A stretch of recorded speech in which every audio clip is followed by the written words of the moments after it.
سيدنا محمد وعلى آله وأصحابه أجمعين. اللهم صل على سيدنا محمد وعلى آل سيدنا محمد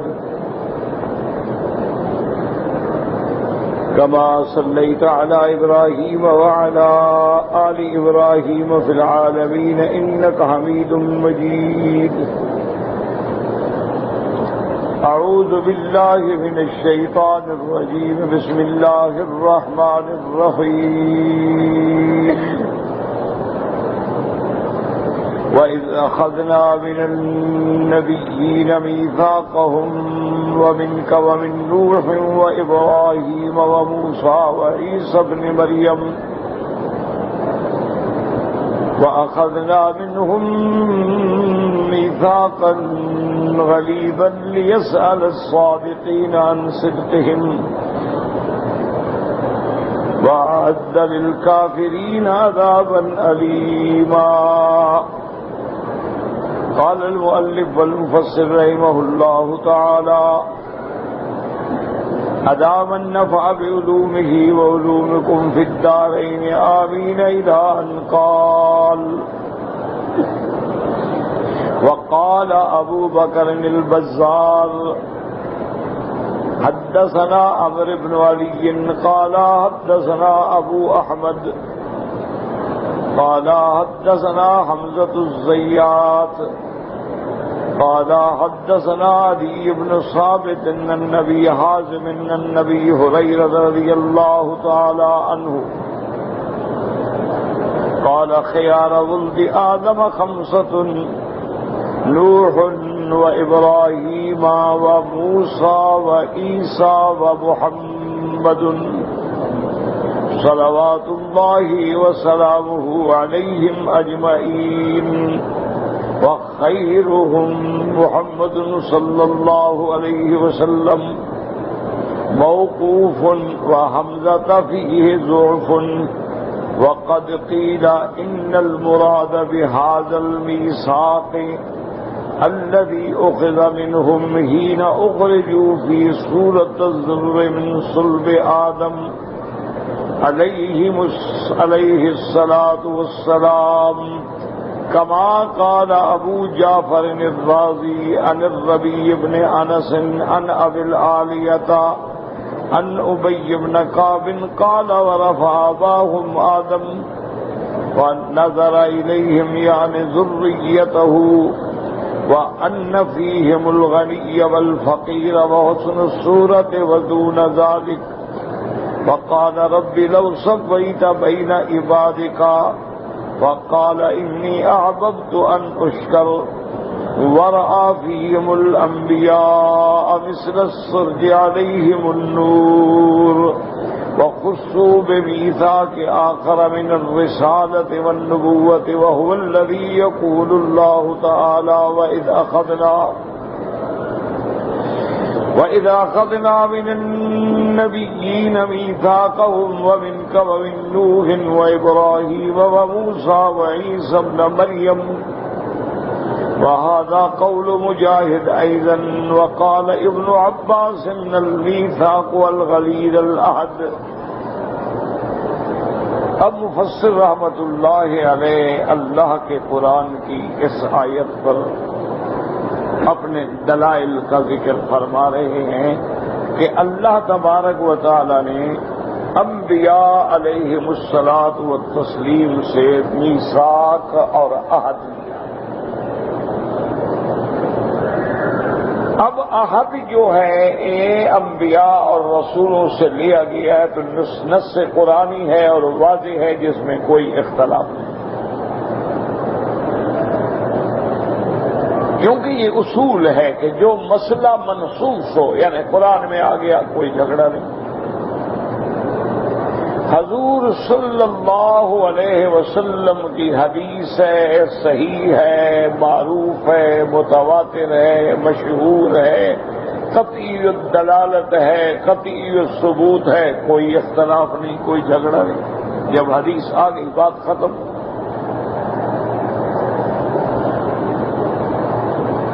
اختلاف وہاں پیدا ہوتے ہیں، یاد رکھو،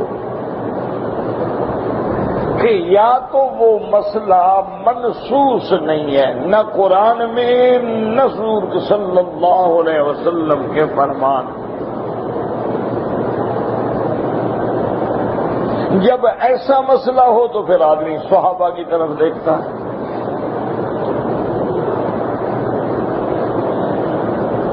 کیونکہ صحابہ وہ جماعت ہے جن کی تربیت جو ہے وہ رحمت دو عالم صلی اللہ علیہ وسلم نے خود فرمائی ہے۔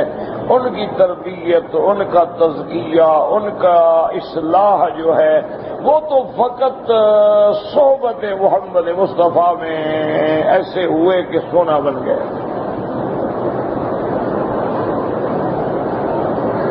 کیونکہ حضور کی صحبت ہے، نبی کی صحبت ہے،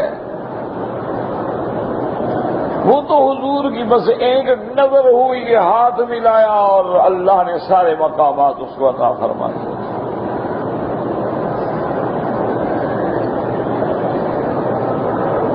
جیسے کہ کسی نے بھی کہا کہ تو نے کانٹوں کو چھوا اور گلستاں کر دیا، حضور کہا تو کانٹوں کو بھی لگا تو پھول بن گئے۔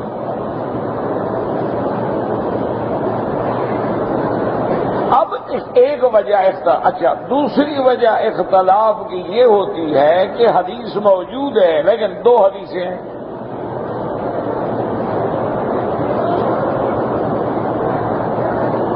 جیسے دعا ہے، قنوت ہے وتر میں،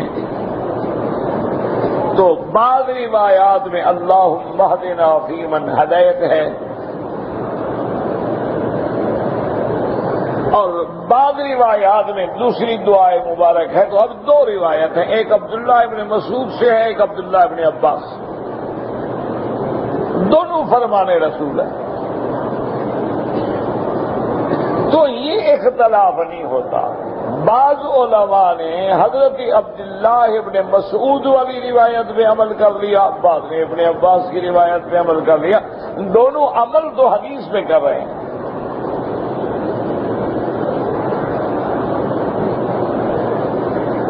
اور بعض اوقات اختلاف ایسا ہوتا ہے کہ ایک صحابی نے حضور سے حدیث سنی اور وہ جناب سفر ہجرت پہ اور سفر جہاد پہ اور سفر تجارت پہ نکلا، مدینہ شریف چھوڑ کے یمن چلا گیا، شام چلا گیا، اور زندگی وہی گزر گئی۔ اس کے بعد جو حدیث ہے اس نے سنی ہی نہیں۔ جو اس نے سنا تھا وہی پہنچاتا گیا۔ اب اس کو پتہ نہیں ہے کہ بھئی یہ حکم جو ہے نص منسوخ ہو چکا ہے، اس کے بعد حکم حضور پاک نے دوسرا جاری فرما دیا۔ جیسے کہ خود حضرت عبداللہ ابن مسعود رضی اللہ تعالی عنہ جو جلیل القدر صحابی ہیں، فقہائے صحابہ میں ہیں، اجلائے صحابہ میں ہیں، اور امام ابو حنیفہ رحمۃ اللہ علیہ سب سے زیادہ ان کی روایات کو لیتے ہیں، کیونکہ یہ اتنے شان والے صحابی ہیں کہ اگر لوگ کسی اور صحابی کے پاس جاتے، ابھی موسیٰ اشعری کے پاس جاتے اور کسی صحابی کے پاس جاتے، تو وہ ہمیشہ حیران ہو کے فرماتے کہ ما دام فیکم، جب تمہارے اندر عبداللہ ابن مسعود موجود ہے، کسی اور سے پوچھنے کی کیا ضرورت ہے؟ یعنی اتنا بڑا آدمی ہے عبداللہ ابن مسعود۔ ان کا خود اپنا واقعہ ہے، وہ فرماتے ہیں کہ میں سفر سے واپس آیا، حضور صلی اللہ علیہ وسلم نماز پڑھ رہے تھے، میں نے آ کے سلام کیا، حضور پاک نے مجھے سلام کا جواب نہیں دیا، میں نے دوبارہ سلام کیا، جواب نہیں دیا، میں نے تیسری دفعہ سلام کیا، جواب نہیں دیا، میں ہٹ گیا اور پریشان ہو گیا کہ حضور ناراض ہیں، مجھے جواب نہیں دیتے۔ جب حضور نماز سے فارغ ہوئے آپ نے بلایا اور فرمایا عبداللہ اصل بات میری ناراضگی نہیں، پہلے نماز کی حالت میں سلام کے جواب دینے کی اجازت تھی، اب اللہ نے منع کر دیا ہے۔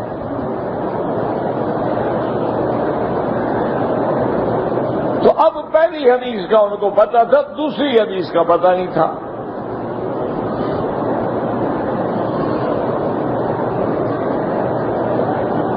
اسی لیے اب سب سے پہلا مسئلہ سمجھیں جس کے لیے میں نے یہ عرض کیا ہے کہ عہد اور میثاق میں تو کوئی شبہ ہی نہیں۔ ایک عہد ہے الست بربکم قالوا بلا، اور دوسرا عہد کیا ہے ابلاغ رسالہ، کہ تم میرے احکام، میرا حکم، میرا دین اپنی اپنی امتوں کو پہنچاؤ گے، اور تیسرا عہد یہ ہے کہ میرا نبی آئے گا جس کا نام محمد مصطفیٰ صلی اللہ علیہ وسلم، اور تم ان کی تصدیق کرو گے اور تم ان کی مدد کرو گے۔ اللہ نے یہ عہد دیا۔ اب اللہ تو جانتے ہیں کہ حضور نہ آدم کے زمانے میں آئیں گے نہ ابراہیم کے زمانے میں آئیں گے، حضور تو سب سے آخر میں ہیں۔ تو یہ عظمت شان ہے کہ ابھی شان والا آیا نہیں ہے اور پہلے تصدیقیں ہو رہی ہیں کہ آ رہا ہے محمد مصطفیٰ۔ یہ عظمت شان ہے، ورنہ اللہ تو جانتے ہیں کہ حضور کس زمانے میں آئیں گے۔ آنے سے پہلے ہر پیغمبر سے یہ بات لی جا رہی ہے، اور پھر اس عہد کو اللہ نے عملاً بھی پورا کرا دیا۔ بات کو سمجھیں،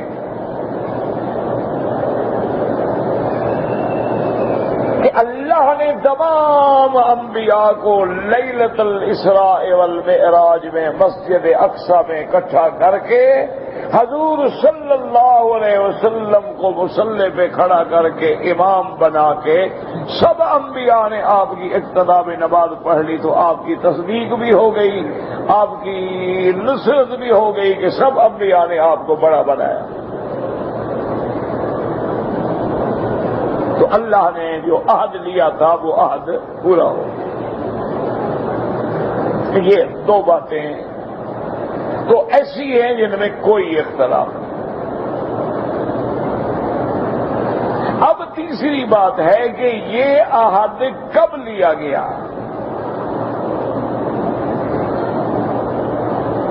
کہ اللہ نے عہد لیا، لیکن کب؟ اس میں البتہ دو قول ہیں۔ ایک یہ ہے کہ اللہ نے یہ عہد لیا تھا جب ہر پیغمبر کو نبی بنا کے بھیجنے کا وقت آیا، وقت ارسالہم، اس وقت ان سے عہد لیا گیا۔ اب چونکہ سب سے لے لیا گیا تو لہذا جمع کا ذکر آ گیا۔ لیکن اللہ نے وعدہ کب لیا؟ مثلا جب موسیٰ علیہ السلام کو رسول بنایا وعدہ لیا، عیسیٰ علیہ السلام بنایا وعدہ لیا۔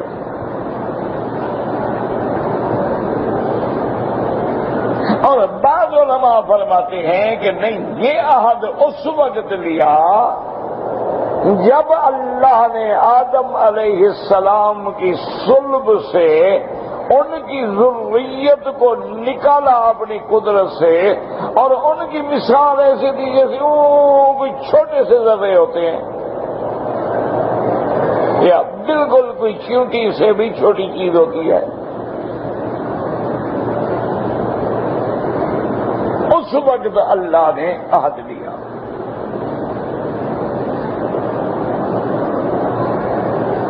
تین یعنی دو باتیں ہو گئی۔ اور بعض علماء فرماتے ہیں کہ یہ ٹھیک ہے کہ آدم علیہ السلام، اس کا معنی یہ ہوا کہ اللہ نے پہلے آدم کو پیدا کیا۔ بات کو سمجھیں،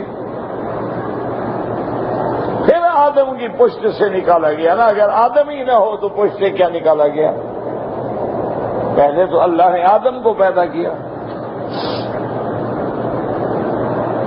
باقی اشکال جو تھے نا جی پہلے دور میں ہوتے تھے، اب تو ختم ہو گئے الحمدللہ، کیونکہ جیسے جیسے سائنس ترقی کرے گی اتنا اسلام کی سچائی جو ہے وہ قوم کے سامنے آئے گی۔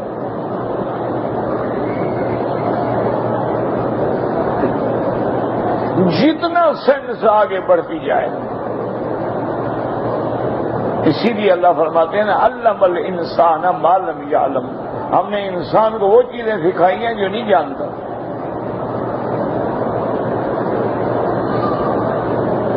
اسی طرح اللہ نے فرمایا تھا کہ الخیل والبغال والحمیر لترکبوها وزینہ، ہم نے تمہارے لیے گھوڑے بنائے، خچر بنائے، گدے بنائی تاکہ تم سواری کرو، تمہارے لیے بار برداری کا ذریعہ بھی بنے اور زینت کا ذریعہ بھی، وَيَخْلُقُ مَا لَا تَعْلَمُونَ، اور تمہاری سواری کے لیے ایسی ایسی چیزیں پیدا ہوں گی جن کو تم جانتے ہی نہیں۔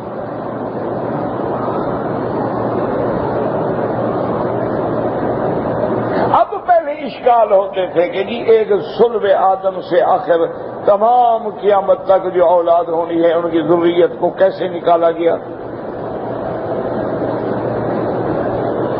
پھر آدم کی اتنی اولاد قیامت تک دیکھ لیں کتنا ہوگی، ابھی بھی 1 ارب 30 کروڑ مسلمان ہیں۔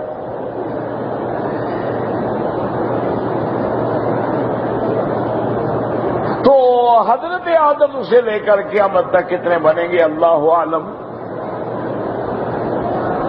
تو اب یہ مسائل سائنس کے آنے کی وجہ سے حل ہو گئے کہ اگر ایک چھوٹی سی اتنی سی چپ ہوتی ہے اس میں سارے جہان کی میموری آ سکتی ہے تو آدم کی پشت میں کیوں نہیں آ سکتی؟ اب تو مسئلہ ہی ختم ہو گیا۔ اگر انسانوں نے ایک چھوٹی سی چپ لگا دی ہے، ابھی آپ نے دیکھا نا کہ انہوں نے ایک اور چیز بنائی ہے، وہ بھی ایسے چھوٹی سی ایک چپ ہے، ٹریکر جسے کہتے ہیں، آپ کی گاڑی میں لگا دیں گے، آپ کی گاڑی رجسٹر ہو جائے گی، آپ سے فیس لیں گے وہ سال کی، لیکن اب اس گاڑی کی پوزیشن یہ ہے کہ گاڑی جہاں بھی ہو وہ آپ کو بتا سکیں گے کہ بھی آپ کی گاڑی اس وقت کہاں ہے۔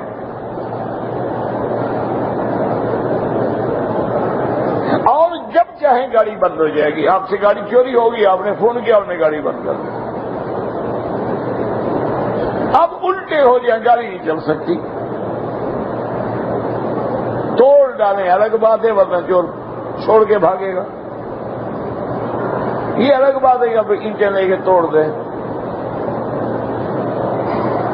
تو اگر انسان ایسی چیزوں کی ایجاد کر سکتا ہے، اگر انسان ایسی فلم بنا سکتا ہے جس میں 30 جلدوں کی کتاب جو ہے اتنے سے رول میں آ جاتی ہے، رول جیب میں ڈالیں، 30 جلد کی کتاب آپ کے پاس ہے، جب چاہیں جہاد میں لگائیں، جو صفحہ پڑھنا چاہتے ہیں اسی کلک کریں وہی صفحہ پڑھ لیں۔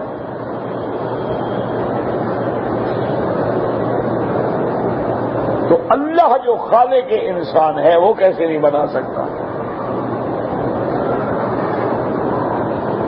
تو بہرحال عہد کا لینا پکی بات۔ اب 2 روایتوں کو جمع کر لیں، اللہ نے اول میں بھی لیا، پھر جب بھیجا پھر بھی یاد دلا دیا کہ آپ عہد کر چکے ہیں، اس عہد پہ قائم رہیں۔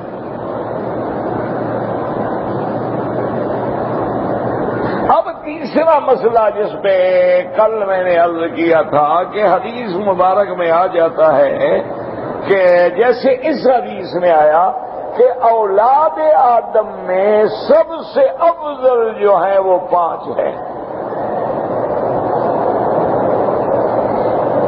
سب سے افضل جو ہیں اولاد آدم میں وہ 5 اللہ کے پیغمبر ہیں، نوح علیہ السلام، ابراہیم علیہ السلام، موسیٰ علیہ السلام، عیسیٰ علیہ السلام، سیدنا محمد مصطفیٰ صلوات اللہ وسلام، یہ 5 ہیں۔ وَخَيْرُهُمْ مُحَمَّدٌ، اور سب سے افضل محمد مصطفیٰ، یعنی یہ 5 جو ہیں اولو العزم من الرسل ہیں،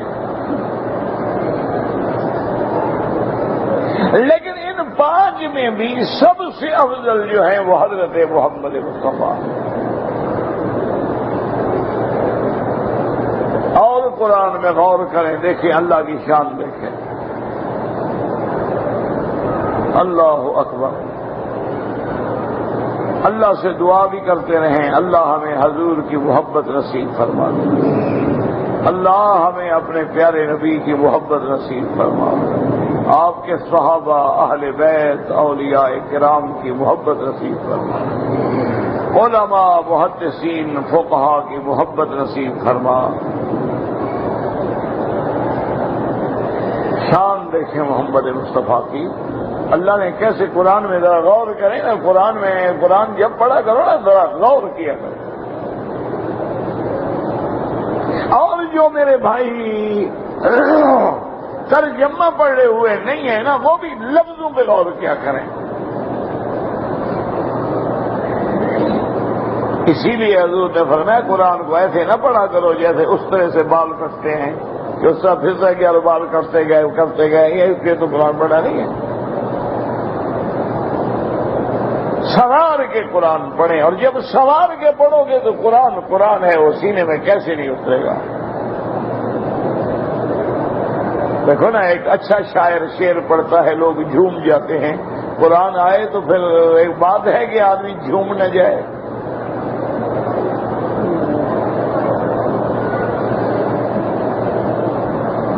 بات ہے محبت کی، بات ہے عشق کی، جب تک قرآن سے عشق نہ ہو، کلام اللہ سے عشق نہ ہو، محمد مدنی سے عشق نہ ہو، پھر باتیں سمجھ نہیں آ سکتی۔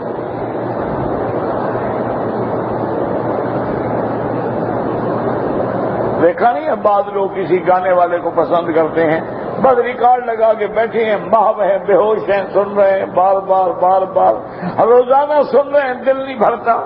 اللہ نے شیطانی گانے کی محبت ڈال دی ہے، اور جن کے دل میں قرآن کی محبت ہو،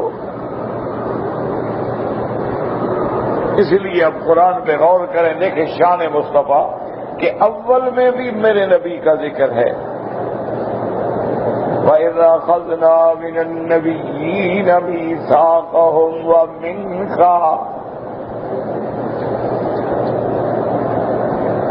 وَمِنْكَ وَمِنْ نُوحٍ وَإِبْرَاهِيمَ وَمُوسَى وَعِيسَى ابْنِ مَرْيَمَ۔ اور اسی پہ قرآن کو غور کر کے ایک ایک لفظ پہ فرمایا وَإِذْ أَخَذْنَا مِنَ النَّبِيِّينَ عام تمام انبیاء، لیکن جب میرے مدنی کا نام آیا تو فرمایا وَمِنْكَ، اور میرا مدنی آپ سے بھی خطاب، قاف خطاب کا ہے محمد مصطفیٰ کو۔ قرآن کو سمجھا کریں کہ جب صرف غیب سے ذکر ہو اور بات ہوتی ہے، جب اللہ خطاب کرے اور خاص خطاب کیا جائے تو خطاب میں اور شان ہوتی ہے۔ اس کو یوں سمجھیں کہ ایک آدمی جنرلی بات کرتا ہے اور ایک آدمی کہتا ہے میں آپ کو کہہ رہا ہوں، یہ آپ کے لیے ہے، ذرا آپ توجہ کریں۔ خطاب آ گیا نا، اسی لیے کاف خطاب کا۔ اللہ اکبر، جیسے فرماتے ہیں الحمدللہ رب العالمین، اللہ تو سب کا رب ہے نا، رب الناس ہے، رب العالمین ہے، رب الخلق ہے،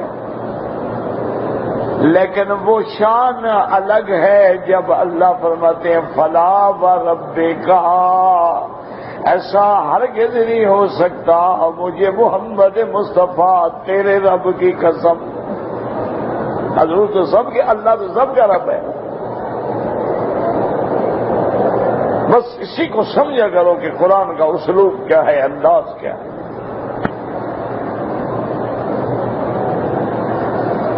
اللہ اکبر، اس لیے فلا وربک، یہ نہیں فرمایا فلا ورب الناس ہے، فلا ورب الخلق ہے، فلا ورب الانبیاء، فرمایا فلا وربک محمد مصطفیٰ مجھے تیرے رب کی قسم۔ اللہ اکبر، اللہ اکبر۔ اس لیے حضرت کتب متقدمہ میں روایت آتی ہے کہ عیسیٰ ابن مریم نے حضرت یحییٰ سے فرمایا میرے لیے دعا کرو، حضرت یحییٰ حیران ہوئے، نے فرمایا آپ تو اللہ کے رسول ہیں، آپ تو کلمۃ اللہ ہیں۔ آپ نے فرمایا اس میں کوئی شک نہیں، اللہ نے مجھے رسول بنایا، نبی بنایا، کلمۃ اللہ بنایا، صاحب معجزات بنایا ہے، لیکن ایک فرق ہے کہ میں نے تو یہ کہا تھا والسلام علی یوم ولدت ویوم اموت ویوم ابعث حیا،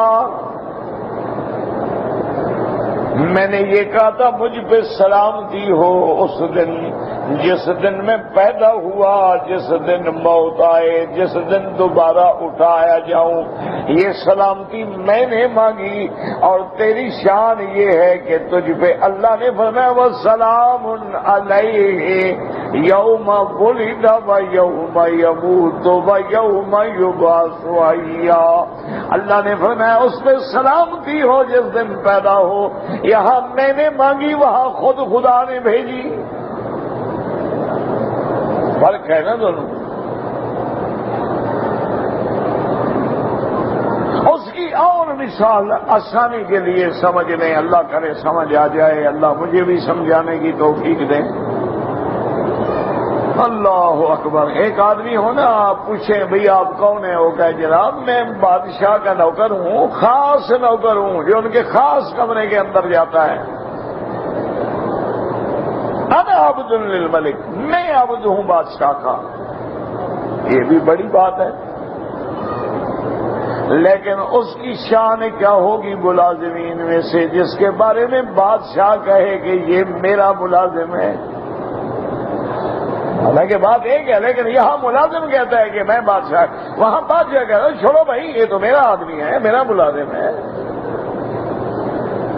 تو دونوں میں آسمان زمین کا فرق ہے۔ اسی لیے علماء نے لکھا کہ قرآن پہ غور کریں کہ جب بی بی مریم علیہ السلام پہ تہمت لگانے کے لیے قوم آئی اور قوم نے آ کے مخاطب کیا کہ یا اخت ہارون ما کان ابوک امرأ سوء وما کانت، اللہ یا اخت ہارون ما کان ابوک امرأ سوء وما کانت امک بغیا، انہوں نے کہا ہارون کی بہن نہ تو تیرا باپ برا تھا نہ تیری ماں بری تھی، تو کیسے یہ غلطی کر بیٹھی؟ یعنی تیری اصل تو ٹھیک ہے، نسل تو ٹھیک ہے، نسب تو ٹھیک ہے، لیکن تو یہ کیسے غلطی کر بیٹھی؟ اور یہ بھی سمجھ لو کہ یا اخت ہارون سے مراد ہارون پیغمبر نہیں، موسیٰ علیہ السلام کے بھائی جو ہارون ہیں وہ مراد نہیں، ان کو تو مرے ہوئے بھی زمانہ ہو گیا۔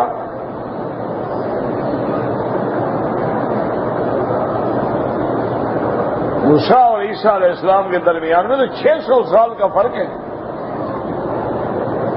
پھر عیسیٰ علیہ السلام اور میرے مدنی سرکار میں 600 سال کا فرق ہے۔ یہ ہارون سے مراد مفسرین نے لکھا ہے کہ اس دور میں ایک اللہ والے تھے، اللہ کا بندہ تھا، عباد اللہ الصالحین، جو نیکی میں ضرب المثل تھا، لوگ مثال دیتے تھے کہ بھائی ماشاءاللہ تم تو ہارون ہو۔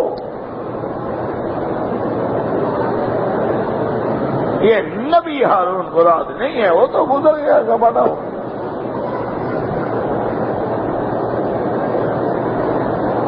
فاشارت الیہ، بی بی نے اللہ کے حکم سے اشارہ کیا کہ مجھ سے نہ پوچھو، بچے سے پوچھو۔ قالوا کیف نکلم من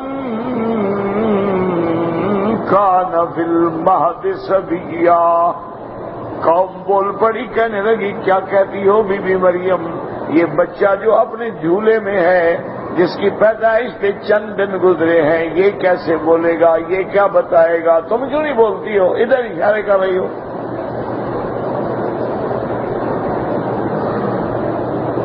اللہ اکبر، واہ میرا مولا، جب تو چاہتا ہے کبھی رونے سے مسئلہ حل کر دیتا ہے، کبھی اشاروں سے حل کر دیتا ہے۔ ہم پر بھی رحم فرما، حضور کی امت پہ بھی رحم فرما۔ میرا مولا، حضور کی امت اس وقت کار مذلت میں گر چکی ہے۔ میرا مولا، آسمان اور زمین اللہ کے نبی کی امت پہ، تیرے محبوب کی امت پہ آسمان اور زمین سے فتنے ٹپک پڑے ہیں، زمین پھٹ رہی ہے، طوفان امڑ رہے ہیں، خون بہ رہا ہے، ایک ایک گلی میں میرے مدنی کے ماننے والوں کا خون ہے۔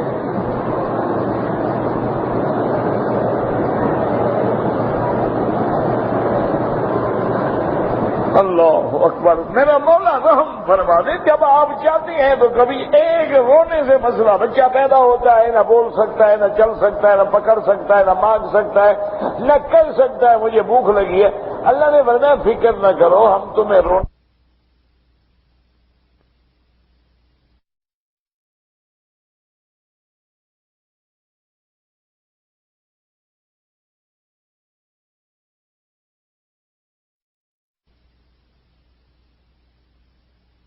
بچہ رو رہا ہے، پکڑو بھی، دیکھو بھی، بھوک ہے، کیا ہے، پیٹ میں درد ہے، بچہ بس رو رہا ہے، سارا گھر بھاگ رہا ہے۔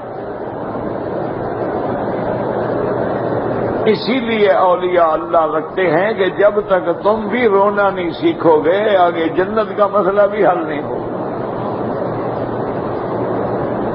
دنیا کے مسئلے بھی رونے سے حل ہوئے ہیں، اور اگلا مسئلہ بھی۔ اسی لیے میرے پاک نبی نے فرمایا کہ لو تعلمون ما علمت، اللہ نے جو مجھے دکھلایا ہے تم دیکھ لیتے، لضحکتم قلیلا ولبکیتم کثیرا، تم ہنسنا چھوڑ دیتے اور زیادہ روتے۔ اللہ اکبر۔ پر مشکل تو یہ ہے نا کہ ہمارے تو دلوں پہ ایسا زنگ لگ گیا ہے، رونا بھی تو نہیں آتا۔ گناہوں کی سیاہی اتنی ہو گئی ہے، کعبے میں بھی رونا نہیں آتا، ملتزم پہ بھی رونا نہیں آتا۔ اللہ اکبر، اللہ اکبر۔ اچھا، یہاں رونے سے مسئلہ حل کر دیا، اور جب عیشاء کا نمبر آیا فرمایا اشارہ کرو، بولو ہی نہیں۔ مولا، جب وہ ساری قوم برادری اکٹھی ہو جائے گی، میں ایک اکیلی عورت کیسے جواب؟ اور میں کہہ دینا انی نذرت للرحمن صوما فلن اکلم اليوم انسیا، صرف اشارہ کر دینا کہ میں نے چپ کا روزہ رکھا ہے، بولنا نہیں۔ اللہ اکبر۔ وجہ پتہ ہے کیا تھی؟ وجہ یہ تھی کہ بی بی مریم چاہے لاکھ باتیں کرتی، ہر کوئی کہتا بھی عورت غلطی بھی کرے، صفائی میں تو بولتی ہے نا میرا قصور نہیں، میرا قصور نہیں، میرا قصور نہیں۔ اللہ نے فرمایا ہم آپ کو بولنے بھی نہیں دیں گے، آپ کو بولنے کی تکلیف بھی نہیں کرنے دیں گے، سارا مسئلہ ہم حل کر دیں گے، بس اشارہ کر دو۔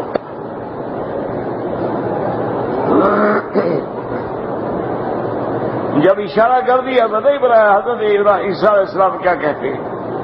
قال انی عبد اللہ آتانی الکتاب وجعلنی نبیا، کہتے ہیں میں اللہ کا بندہ ہوں۔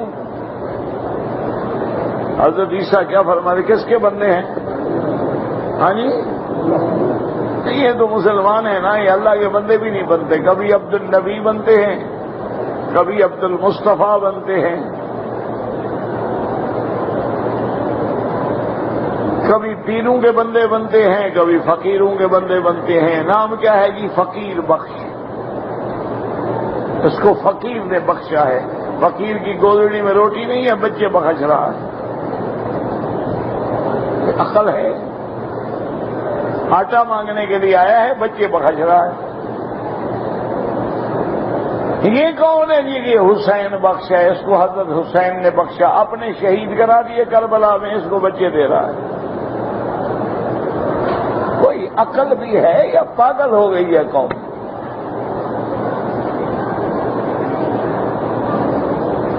نہ حضرت حسین کا سارا خاندان قرب و بلا میں شہید ہوا کہ نہیں؟ ان کو تو نہیں بچا سکے، تمہیں بچے دینے لگ گئے، حسین بخش ہو گیا۔ یہ کون ہے جی؟ یہ نبی بخش ہے، اس کو تو نبی نے بخشا ہے ماشاءاللہ۔ یہ کون ہے؟ یہ رسول بخش ہے۔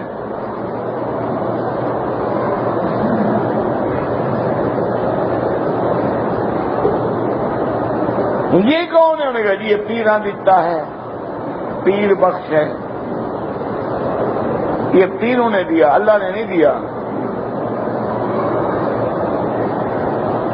مقصد ہے کہ پیروں کے پاس بھی اولاد کی فیکٹری ہوتی ہے، جس کو چاہے دے دیں۔ نہ انہوں نے کوئی سینٹر بنایا ہوا ہے، بچے جمع رکھتے ہیں وہاں۔ اور خدا کا خوف کرو، قرآن کہتا ہے، اللہ فرماتے ہیں میں جس کو چاہوں دیتا ہوں، تم کہتے ہو پیر ہیں دیتا۔ اس سے بڑا کفر ہے؟ یہ تو کفر اعظم ہے، شرک اکبر ہے کہ بچے دینے والا کون ہے؟ جب غیر سے نسبت کی تو شرک آ گیا۔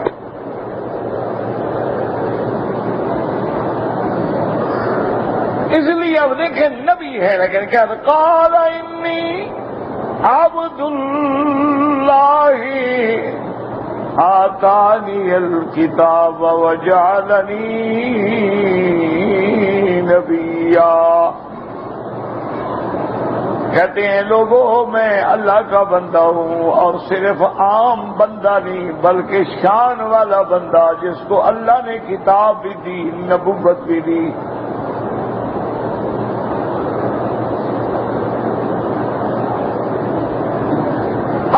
میں نے بات کہتی تھی وہ سمجھے کہ عیسیٰ کیا کہتے ہیں کہ میں کس کا بندہ ہوں؟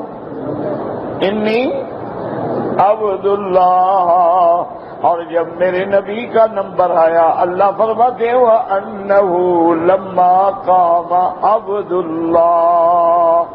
ایک ہے پیغمبر کہتے ہیں میں اللہ کا بندہ ہوں، اور اللہ فرماتے ہیں میرا بندہ دیکھنا ہو تو محمد کو دیکھو، یہ میرا بندہ ہے۔ دونوں میں کتنا فرق ہے؟ ہاں اللہ نے فرمایا میرا بندہ دیکھنا ہے، عبد دیکھنا ہے، مقام عبودیت دیکھنا ہے، شرف عبودیت دیکھنا ہے، عظمت عبودیت دیکھنی ہے، پھر محمد مدنی کو دیکھو۔ وَأَنَّهُ لَمَّا قَامَ عَبْدُ اللَّهِ كَادُوا يَكُونُونَ عَلَيْهِ لَبَدًا۔ اور جب معراج کی وقت آئی وہاں بھی فرمایا أَسْرَىٰ بِعَبْدِهِ۔ اس لیے سمجھو مسئلے کو، یہ شان ہوتی ہے کہ ایک بندہ نہ تو سب اللہ کے بندے ہیں، تمام انبیاء اللہ کے بندے ہیں، ملائکہ اللہ کے بندے ہیں، لیکن ایک بندہ کہتے کہ میں مولا میں تیرا بندہ ہوں، ایک اللہ فرمائے کہ دیکھو یہ میرا بندہ ہے۔ اس فرق کو سمجھو، اس لطافت کو سمجھو، اس کو قرآن کو سمجھو خدا کے لیے۔ اب دیکھیں میرے نبی کا پہلا نمبر بھی ہے وَإِذْ أَخَذْنَا مِيثَاقَ النَّبِيِّينَ مِنْكَ وَمِن نُوحٍ۔ پہلے آپ، نوح بعد میں، پہلا نمبر پہ اللہ کے نبی آ گئے، ٹھیک ہے۔ اچھا، اور درمیان میں بھی محمد، اول بھی اللہ اکبر۔ بس بات کو سمجھو، خدا کرے کہ اللہ ہمیں ذوق دے قرآن سمجھنے کا اور عشق محمد مصطفیٰ۔ اب درمیان میں کہا شرع لکم من الدین ما وصى به نوحا والذی اوحینا الیک وما وصینا به ابراہیم وموسیٰ وعیسیٰ ابن مریم۔ تو اب حضور درمیان میں آ گئے کہ نہیں؟ پہلے نوح، بعد میں محمد رسول، اور پھر آخر میں کون ہے؟ محمد مصطفیٰ۔ ما کان محمد ابا احد من رجالکم ولکن رسول اللہ وخاتما۔ تو شان محمد مصطفیٰ ہے کہ اول پہ نظر ڈالو تو محمد مصطفیٰ ہے، اوسط پہ نظر ڈالو تو محمد مصطفیٰ ہے، اور آخر پہ نظر ڈالو تو محمد مصطفیٰ ہے۔ اس لیے حضور نے فرمایا کہ نحن الاولون و نحن الآخرون، اول بھی ہمیں آخر بھی ہمیں۔ صحابہ نے پوچھا یا رسول اللہ اول کیسے؟ فرمایا جنت میں داخل ہونے پہ پہلے میری امت داخل ہوگی تو نحن الاولون، اور آنے میں ہم سب کے بعد آئے ہیں تو نحن الآخرون۔ اسی طرح حضور نے فرمایا اول بھی ہوں میں آخر بھی ہوں۔ صحابہ نے پوچھا کیسے آپ اول ہیں؟ فرمایا انا اول من اقرع باب الجنت، سب سے پہلے جنت کا دروازہ میں کھٹکھٹاؤں گا، اور فرمایا وانا اول شافع و اول مشفع، اور سب سے پہلے شفاعت میں کروں گا، سب سے پہلے میری شفاعت قبول ہوگی، اور اس کے بعد فرمایا انا خطیبہم، اور پیغمبروں کا خطیب بھی میں ہوں گا۔ جب سارے خاموش ہوں گے، جب سارے چپ ہوں گے، جب سارے نفسی نفسی نفسی کہہ رہے ہوں گے تو اس وقت بولنے والا صرف محمد مصطفیٰ ہوگا صلی اللہ علیہ وآلہ آلہ واصحابہ وسلم تسلیما کثیرا۔ حضور فرماتے علمنی محامد لم یعرفنی الآن، اللہ مجھے اپنے محامد سکھلائیں گے۔ فاخر تحت العرش ساجدا، میں عرش کے نیچے آ کے سجدہ کروں گا اور اللہ سے درخواست کروں گا، اور اللہ حکم دیں گے ارفع راسک یا محمد، محمد مصطفیٰ اپنا سر سجدے سے اٹھا لیں، ہم نے آپ کی درخواست قبول کر لی ہے۔ تو یہ شان محمد مصطفیٰ ہے، لیکن شرط یہ ہے کہ قرآن کو سنیے۔ بحث یہ ہو رہی تھی کہ حضور فرماتے ہیں انا اولہم خلقا و آخرہم بعثا، کہ سب سے پہلے میں ہوں اور بھیجے جانے میں سب سے آخر بھی میں ہوں۔ تو اس اولیت سے کیا مراد ہے؟ اللہ توفیق دے، زندگی باقی تو انشاءاللہ بات باقی۔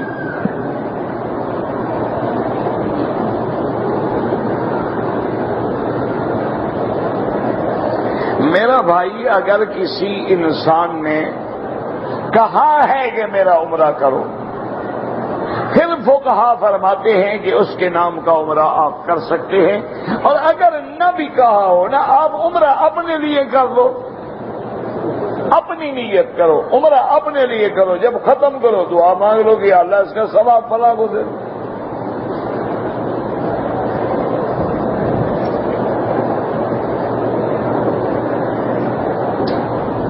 اگر کوئی عورت حالت احرام میں بے پردگی سے بچنے کے لیے اپنے چہرے سے کپڑا نہ اٹھائے، میرا بھائی کپڑا چہرے پہ لگنا حالت احرام میں منع ہے۔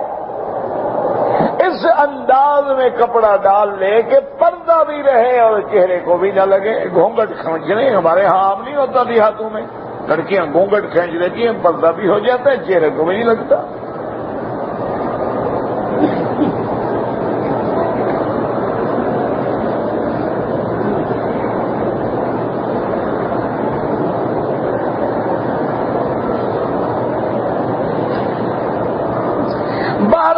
اگر ایک خاتون کی ایام حیض بدھ کو ختم ہو گئے، اس نے غسل کیا، نمازیں پڑھی، احرام باندھا، عمرہ کیا، بعد میں اس کو شلوار پہ ایک زرد رنگ کا دھبا محسوس ہوا، کچھ نہیں، وہ حیض نہیں ہوتا، گرمی کی وجہ سے اثرات ہوتے ہیں، ایام حیض تو پورے ہو گئے، بعد میں دوڑی بھاگی، طواف کیا، صفا مروہ دوڑا، تو اس قسم کے پانی کے داغ لگ جانے کو حیض نہیں کہا جاتا ہے۔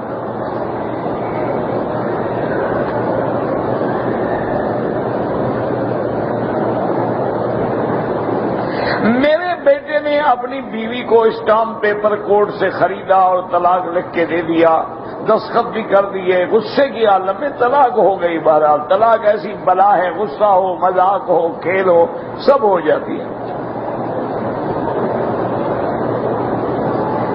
حضور نے فرمایا 3 چیزیں ہیں، ثلاث جدہن جدن وحدرہن جدن، النکاح والطلاق والعتاق، نکاح، طلاق اور عطاق مانا غلام کو آزاد کرنا۔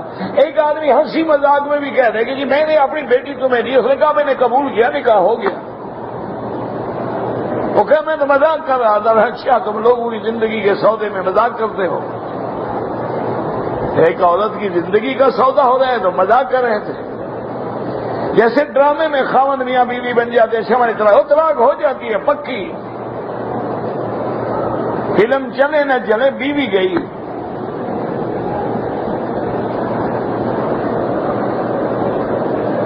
اور رکن یمانی کی شہری حیثیت نہیں، شرعی حیثیت یہ ہے کہ حضور نے ہاتھ لگایا ہے اور یہاں اللہ کے فرشتے ہیں، بندہ جو دعا مانگے وہ قبول ہوتی ہے، وہ آمین کہتے ہیں۔ اگر ایک آدمی زیادہ عمرے کرے، بال چاہے سر پہ نہ ہوں، ہر عمرے کے بعد اس طرح پھروائے گا۔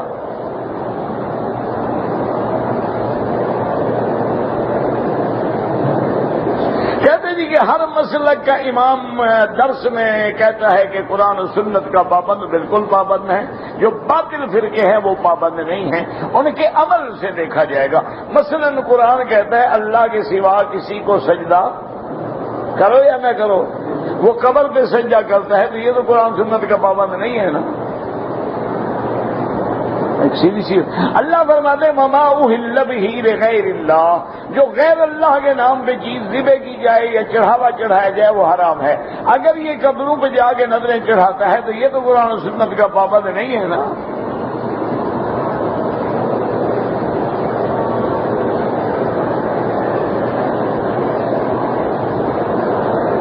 اگر ہم نے عمرے کا طواف کیا ہے لیکن گنتی میں فرق ہو جائے، اللہ پہ چھوڑو بس، اس میں ہم کیا کریں گے؟ جو آپ کا گمان ہے، اگر 100% خیال ہے کہ 6 چکر ہے کر لو، اگر خیال ہے کہ یار میں نے تو 8 کر دیے ہیں، کوئی بات نہیں 6 تو ہو گئے نا۔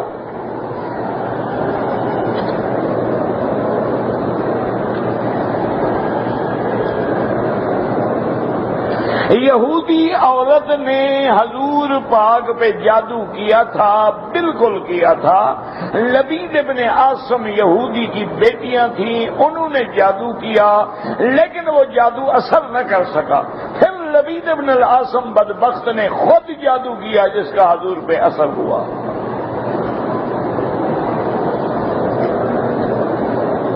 کعبۃ اللہ کو چومنا بدعت ہے، سنت صرف حجر اسود کا چومنا ہے۔ اصل میں مشکل یہ ہے نا کہ ہر کام میں مسلمانوں کو ہو گئی ہے عادت، جو قبر چومتا ہو کعبے کو کیسے چھوڑے؟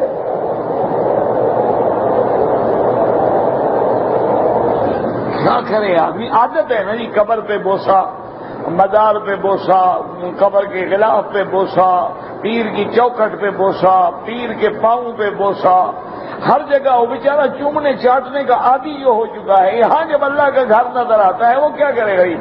اس کے بس میں ہو تو یہ ستون کے چاٹ ڈالے۔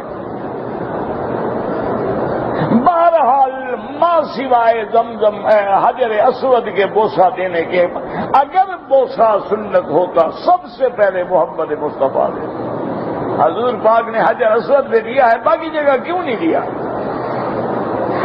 اسی لیے حدیث میں آتا ہے کہ جب حضور کھڑے ہیں تو آپ نے بھی فرمایا انک حجر، تم ایک پتھر ہو، لا تنفع ولا تضر ولکن اللہ امرنی، مجھے میرے اللہ نے حکم دیا ہے اس لیے بوسا دے رہا ہوں۔ تو اللہ کا حکم صرف حجر اسود کے لیے ہے۔ وہ ایک مولوی صاحب ہوتے تھے، میرے خیال میں مر گئے بیچارہ، میرا خیال ہے مر گیا ہوگا یا پتہ نہیں زندہ ہو، مدت ہو گئی نا، آپ ایک دوسرے کو دیکھا نہیں۔ وہ تقریر میں بیچارہ کہہ رہا تھا کہ دیکھو جی وہابی کہتے ہیں کہ پیر کے مزار کو بوسا، بیوی کو بوسا دیتے ہیں، پیر کی مزار کو کیوں نہ دیں؟ دیکھو دلیل کیسی ہے۔ تو پیر کو بھی تم بیوی سمجھ کے بوسا دیتے ہو؟ ہاں کیا خیال ہے؟ بیوی کے بوسے میں تو شہوت ہوتی ہے، قبر کو وہ جب بوسا دیتے عظمت ہوتی ہے یا شہوت ہوتی ہے؟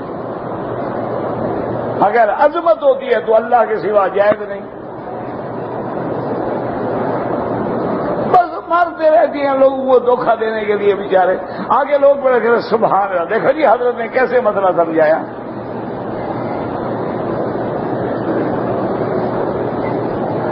اگر طواف کے درمیان میں وضو ٹوٹ جائے چھوڑ دیں طواف، وضو کر کے پھر کریں۔ قصر نماز میں سنتیں اور نفل معاف ہیں، لیکن اگر پڑھو تو اللہ اجر دیں گے، یہ تو نہیں کہ ثواب نہیں ملے گا۔ اگر تم فارغ ہو بیٹھے ہوئے ہو کیا کر رہے ہو، لیکن نہ پڑھو تو گناہ نہیں ہوگا، اللہ نے معاف کر دیں گے۔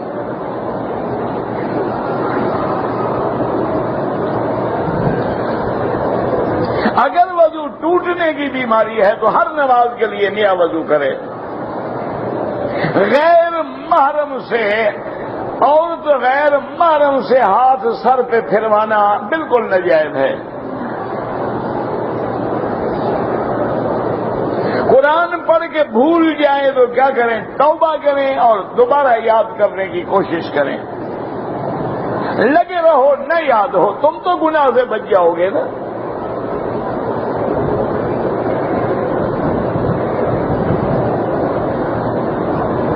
پاکستان میں مدینہ مدینہ کہا جاتا ہے، یہاں آتے ہیں تو کہتے ہیں یہ حرام ہے وہ حرام ہے، یہ ہم تو نہیں کہتے، اللہ رسول کہتے ہیں نہ، مدینہ مدینہ کہنے سے ہر چیز حلال ہو جائے گی، یہ عجیب بات ہے۔ جب جانور ذبح کرو بسم اللہ اللہ اکبر نہ پڑھو، مدینہ مدینہ کہنا شروع کر دو، حلال ہو جائے گا۔ جب نماز پڑھو اللہ اکبر مدینہ مدینہ مدینہ مدینہ مدینہ اللہ اکبر، نماز ہو جائے گی۔ بھائی شرم کرو، کیا لکھتے ہو؟ اب ہر جاہل آدمی جو مرضی ہے لکھ ڈالے۔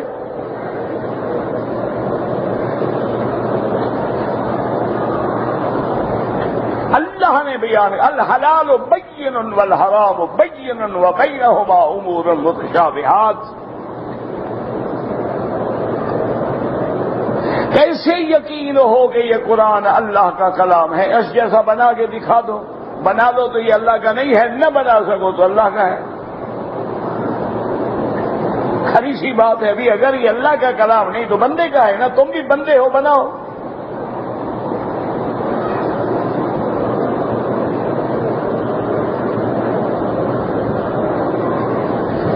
علامہ مولانا جناب حاجی صاحب، کون حاجی صاحب؟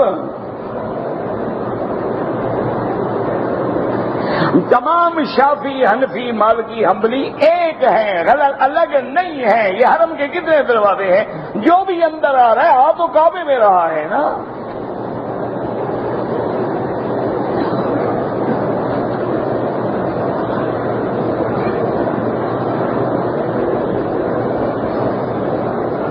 قبروں کو شایان شان بنانے سے میرے نبی نے منع کیا ہے، مولوی مکی نے نہیں۔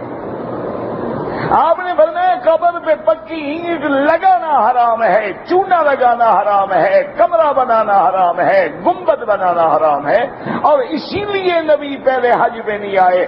حضرت علی کو حکم دیا، فرمایا لا تدع تمثالا الا مسحتہ ولا قبرا الا سویتہ۔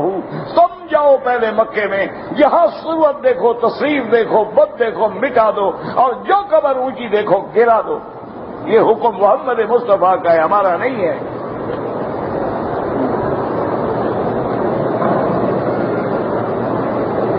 سعودی عرب میں کوئی مزار نہیں، یہاں اللہ کا گھر ہو، مزار ہے تو تمہیں ضرورت ہے، ہمیں تو اللہ چاہیے۔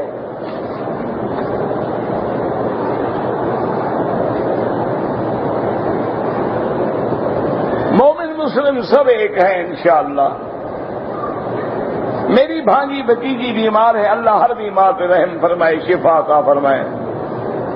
نہ عورتوں پر نماز با جماعت، اگر ہم مسجد میں آئیں با جماعت پڑھیں، جمعہ کے لیے آنا ضروری نہیں ہے، اگر آ جائیں تو جمعہ پڑھیں۔ نمازی کے آگے نہ گزریں، مجبوری ہو تو سجدے کی جگہ سے دور ہو کے گزریں۔ اللہ کے پورے حرم میں جہاں بھی نیک عمل کرو 1 کا لاکھ ملے گا۔ جتنا عمرے کر سکتے ہو کرو، نہ کر سکتے ہو نہ کرو، یہ تو نفلی عبادت ہے نا۔ میں نے عمرہ ادا کیا، سر پہ بال نہ ہونے کے برابر تھے، میں نے کینچی سے تھوڑے سے بال، جب بال تھے نہیں تو کینچی سے کیا کٹوائے؟ اب دم پڑ گئی، اس طرح بھی پھرواؤ، دم بھی ادا کرو۔ دعا کریں کہ میری شادی ہو جائے، آپ میرے لیے دعا کریں، میں آپ کے لیے دعا کرتا ہوں، اللہ کرے سب کی ہو جائے۔ نہ اس میں جب میرا نام آئے تو ہنسی آتی ہے آپ کے میں، کیا وجہ؟ انا للہ و انا الیہ راجعون۔ اگر آدمی 5 روپے کی چیز پہ 10 روپے نفع دے، حضور نے فرمایا لا ضرر ولا ضرار، کسی کو نقصان نہ پہنچاؤ، نفع کی بھی ایک آیت ہے، ایسی حد رکھو نہ تمہیں نقصان ہو نہ دوسرے کو، ورنہ تیری چیز ہے وہ جائز ہے، لیکن انشاءاللہ آئندہ بکے گی نہیں، اللہ کی رحمت سے، فکر نہ کرو، نفع تھوڑا رکھو گے چیز زیادہ بکے گی۔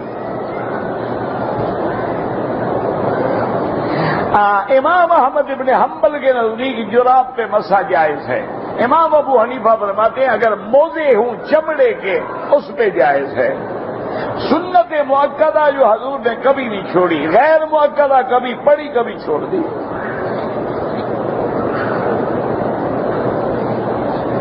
آپ کا ملک جانے اور آپ کے ملک کی سیاست جانے، ہمارا تو کوئی سیاست سے الحمدللہ تعلق ہی نہیں ہے۔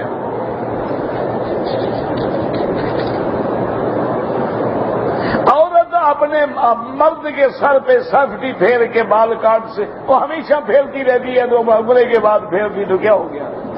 بالکل جائز ہے۔ اگر طواف کے چکر پورے ہو گئے، اشارہ نہیں کیا، کوئی حرج نہیں۔ ربنا تقبل منا انك انت السميع العليم وتب علينا انك انت التواب الرحيم۔ صلی اللہ تعالی علی خیر